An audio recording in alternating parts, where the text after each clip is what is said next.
আজ শুক্রবার ৯ই মাঘ ২০২৬ সালের ২৩শে জানুয়ারি। মীন রাশি, মীন লগ্ন, পাইসিস সাইনের জাতক জাতিকাদের আজকের দিনটি কিন্তু সাবধানতা অবলম্বন করেই অতিবাহিত করতে হবে।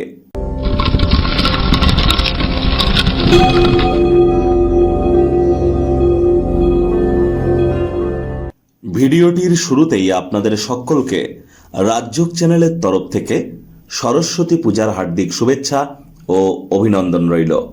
আপনারা স্ক্রিনে দেখতে পাচ্ছেন দেবী সরস্বতীর প্রণাম মন্ত্র। নম সরস্বতী মহাভাগে বিদ্যে কমললোচনে বিশ্বরূপে বিশালাক্ষী বিদ্যাং দেহি নমস্তুতে। জয় জয় দেবী চরাচর সারে কুচযুগ শোভিত মুক্তাহারে বীণা রঞ্জিত পুস্তক হস্তে ভগবতী ভারতী দেবী নমস্তুতে। এটি আজ আপনারা পারলে ১০৮ বার জপ করুন। যদি সেটিও আপনারা না পারেন ২১ বার ৩০ বার জপ করুন। এটি আপনাদেরকে বহুলাংশে উপকৃত করতে চলেছে। কারণ সরস্বতী মানে শুধু বিদ্যা ধরলেই কিন্তু হবে না। বিদ্যার সাথে ব্যবসা, মানুষকে বোঝানোর ক্ষমতা, আমাদের কথাবার্তা বলবার ক্ষমতা, কমিউনিকেশন স্কিল, এসবই কিন্তু দেবী সরস্বতীর নাম জপ ধ্যান আরাধনাতে আমরা প্রাপ্তি করে থাকি। আর মাথায় রাখবেন, দেবী সরস্বতীর প্রবেশ যদি ঘটে তাহলে দেবী লক্ষ্মীও কিন্তু পিছু পিছু আপনার গৃহে প্রবেশ করে থাকে। তাহলে আজ খুব খুব দেবী সরস্বতীর নাম জপ ধ্যান আরাধনা করুন। ভাগ্যমিটার আজ আপনাদের বলছে 3 আউট অফ 10 ভাগ্য আপনাদের অনুকূলেই থাকবে। প্রথমত 20 তারিখে কিন্তু শনি মহারাজ তার নিজের নক্ষত্র উত্তর ভাদ্রপদ নক্ষত্রে গোচর করেছে।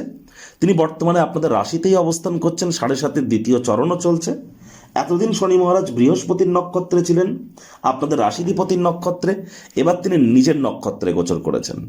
দেখুন, এ সময় কিন্তু অহেতুক অজানা কোনো একটা ভয় আপনাকে গ্রাস করতে পারে। সুতরাং জ্যোতিষতাত্ত্বিক পরামর্শ গ্রহণ করুন। কায়িক পরিশ্রমের কারণে শরীরে ক্লান্তি অনুভব করতে পারেন। অর্থগত ব্যাপারে ব্যয়বহুল একটি দিন, খরচ বাড়তে চলেছে।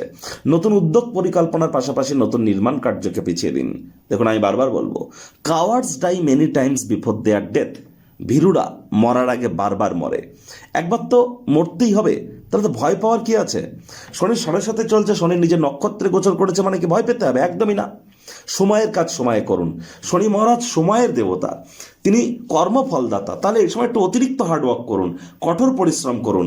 যে সময়ে আপনার যে কাজ করার কথা তার একটু আগে সেখানে পৌঁছে যান, সেখান থেকে একটু পরে বার হন। অতিরিক্ত সময় ব্যয় করুন, হার্ডওয়ার্ক করুন, হাইজিন মেনটেন করুন, বাসি খাদ্য খাবার খাবেন না, টাইম ম্যানেজমেন্ট মেনে চলার চেষ্টা করুন, টাইম বাউন্ডিং হয়ে চলুন। আর ধর্মপ্রাণ কর্মনিষ্ঠ মাতৃভক্ত হন। লেবার সম্প্রদায় বয়োজ্যেষ্ঠদের সাথে সুসম্পর্ক বজায় রাখুন।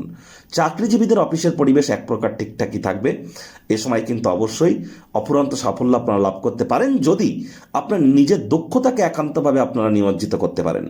রাজনীতিবিদরা জনসংযোগ বৃদ্ধি করতে পারলে পপুলারিটি বাড়বে। শিক্ষার্থী বিদ্যার্থীদের পড়াশোনায় মনোযোগ বৃদ্ধি করতে হবে। সন্তান সন্ততি থেকে থাকলে তাদের দিকে সজাগ দৃষ্টি বজায় রাখতে হবে। হাউসওয়াইফদের দিনের শুরুটা তাড়াতাড়ি করতে হবে। প্রেমিক প্রেমিকা, স্বামী স্ত্রী না ভাব ভালোবাসা, রোম্যান্স না তর্ক বিতর্ক অশান্তি, কোনোটাতেই বাড়াবাড়ি যেন করবেন না। অন্যান্য দিনের ন্যায় আজকের দিনটিকে সাধারণ হিসেবে ট্রিট করবার আপ্রাণ প্রচেষ্টা আপনারা করুন। শত্রুপক্ষ বিরোধী পক্ষ আজ একটু হলেও শক্তিশালী থাকছে। পরিবার পরিজন নিকটস্থানীয় ব্যক্তিবর্গদের সাথে ভাব ভালোবাসা আজ কিন্তু বৃদ্ধি পাবে।